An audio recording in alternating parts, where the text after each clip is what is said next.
Assalamualaikum warahmatullahi wabarakatuh. Perkenalkan, nama saya Rima Indah Sinawang. Di sini saya akan menyampaikan materi mata kuliah pengantar auditing dari bab pertama sampai bab ketujuh. Pengauditan dan jasa asuransi. Yang pertama, ada auditor pemerintah, yaitu auditor yang bertugas melakukan audit atas keuangan negara pada instansi-instansi pemerintah.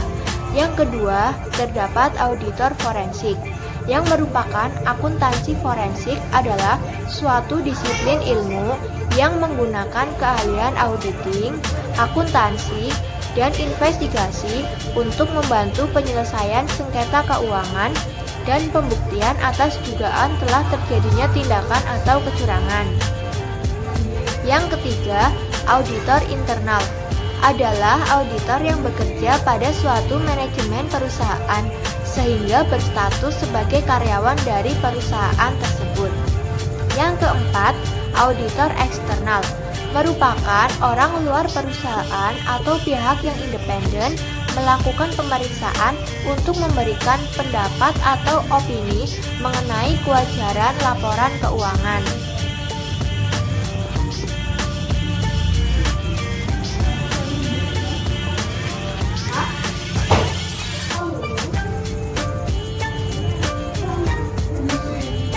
Terdapat juga jasa asuransi. Yang pertama, jasa atestasi.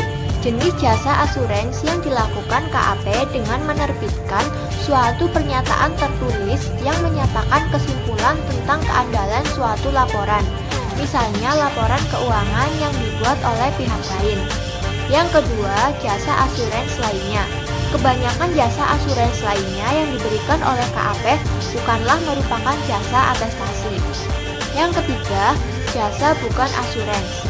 Terdapat 3 contoh jenis jasa bukan asuransi yang sering diberikan KAP adalah jasa kompilasi, jasa perpajakan, dan jasa konsultasi manajemen.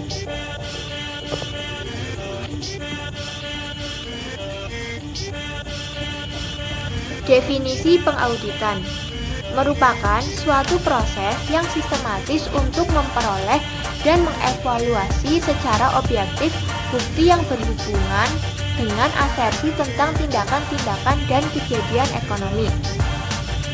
Terdapat 5 komponen pengauditan. Yang pertama, proses yang sistematis. Yang kedua, memperoleh dan mengevaluasi bukti secara objektif. Yang ketiga, asersi tentang tindakan-tindakan dan kebijakan ekonomi. Yang keempat, tingkat kepatuhan antara asersi dengan kriteria yang telah ditetapkan. Dan yang kelima, mengkomunikasikan hasilnya dengan pihak-pihak yang berkepentingan. Terdapat juga jenis pengauditan. Ada audit laporan keuangan, audit pengendalian internal, audit ketaatan, audit operasional, dan audit forensik.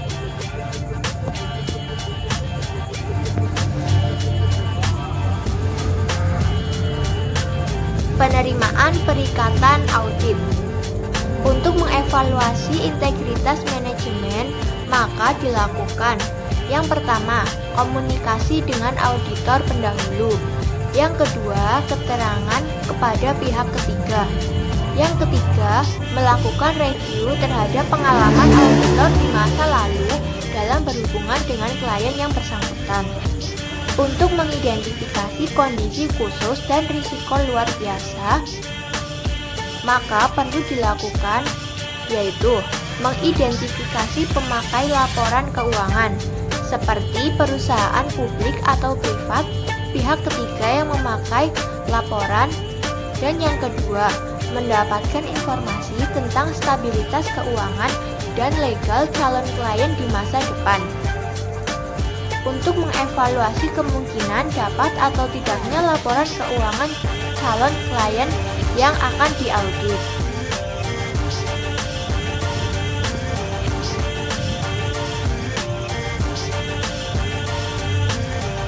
Pembuatan surat perikatan. Isi pokok surat perikatan audit yaitu sebagai berikut. 1. Tujuan audit atas laporan keuangan. 2. Tanggung jawab manajemen atas laporan keuangan. 3. Lingkup audit. 4. Bentuk laporan. 5. Fakta bahwa audit memiliki keterbatasan bawaan bahwa kekeliruan dan kecurangan material tidak akan terdeteksi. 6. Pengaturan reproduksi laporan keuangan auditan. 7. Kesanggupan auditor untuk menyampaikan informasi. 8. Akses ke berbagai catatan. 9. Dasar yang digunakan oleh auditor untuk menghitung fee audit dan pengaturan penagihannya.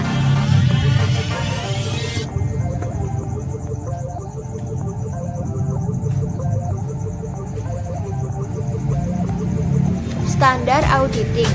Terdapat standar umum, yaitu audit harus dilaksanakan oleh seorang atau lebih yang memiliki keahlian dan pelatihan teknis yang cukup sebagai auditor.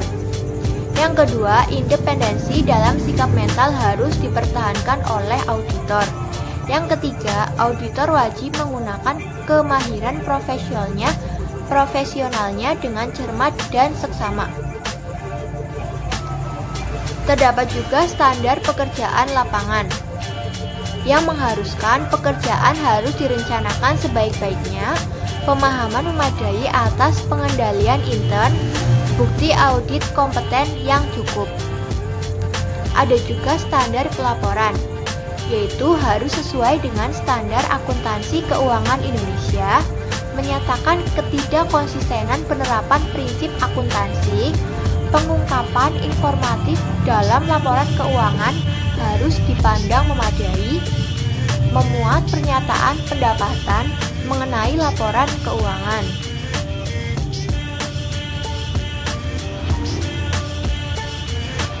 Risiko audit. Yang pertama ada risiko bawaan, adalah kerentanan suatu saldo akun atau golongan transaksi terhadap suatu material dengan asumsi bahwa tidak terdapat pengendalian yang terkait. Yang kedua, terdapat risiko pengendalian, yaitu risiko bahwa salah satu material yang dapat terjadi dalam suatu asersi tidak dapat dicegah atau dideteksi secara tepat waktu oleh pengendalian interentitas. Yang ketiga, terdapat risiko deteksi, adalah risiko bahwa auditor tidak dapat mendeteksi salah satu material yang terdapat dalam suatu asersi.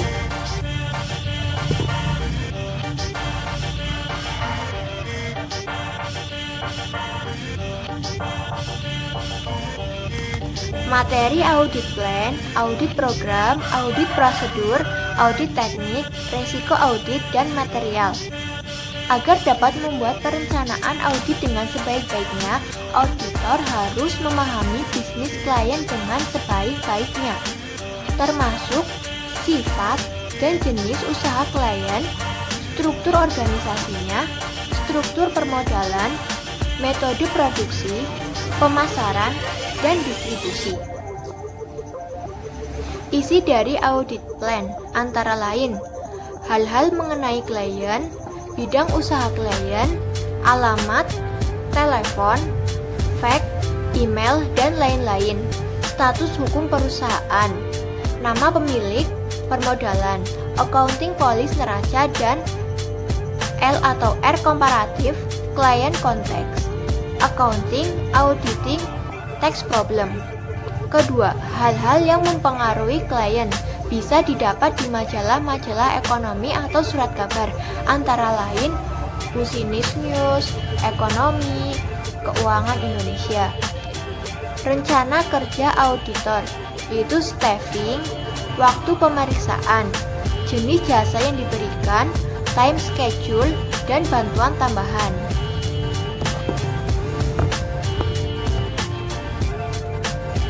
Audit program membantu auditor dalam memberikan perintah kepada asisten mengenai pekerjaan apa yang harus dilaksanakan. Sedangkan audit prosedur adalah langkah-langkah yang harus dijalankan auditor dalam melaksanakan pemeriksaannya. Auditor prosedur dilakukan dalam rangka mendapatkan bukti-bukti audit atau audit evidence. Risiko audit Risiko yang timbul karena auditor tanpa disadari tidak memodifikasikan pendapatnya sebagaimana mestinya atas suatu LK yang mengandung salah saji material. Materialistis adalah besarnya informasi akuntansi yang apabila terjadi penghilangan atau salah saji dilihat dari keadaan yang melingkupinya.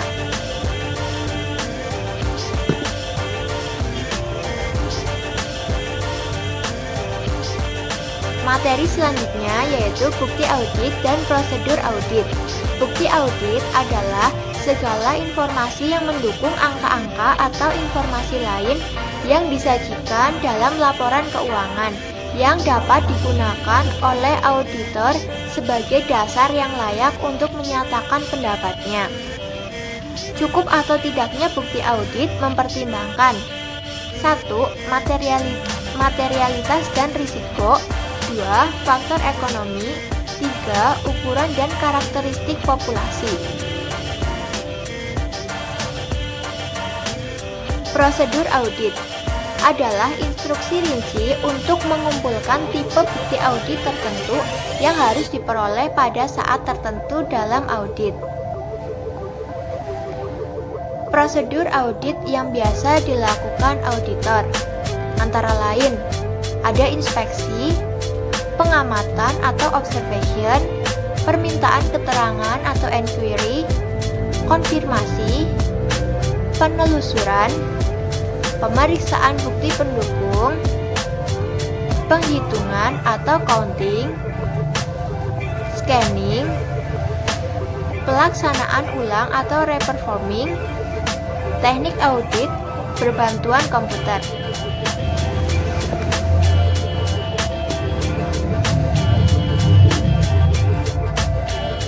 Selanjutnya kita akan membahas kertas kerja audit. Kertas kerja adalah catatan-catatan yang diselenggarakan oleh auditor mengenai prosedur audit yang ditempuhnya, pengujian yang dilakukannya, informasi yang diperolehnya, dan kesimpulan yang dibuatnya sehubungan dengan audit-auditnya.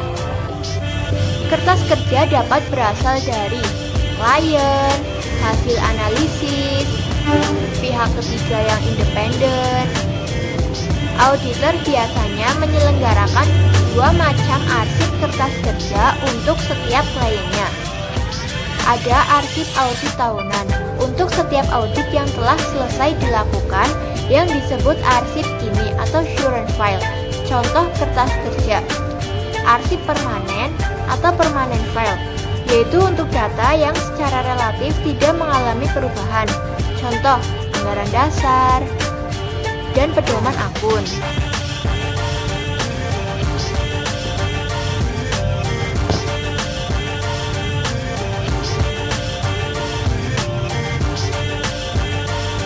Kiranya hanya sekian yang dapat saya sampaikan di pertemuan kali. Kiranya hanya sekian yang dapat saya jelaskan. Apabila ada kesalahan, saya mohon maaf. Wassalamualaikum warahmatullahi wabarakatuh.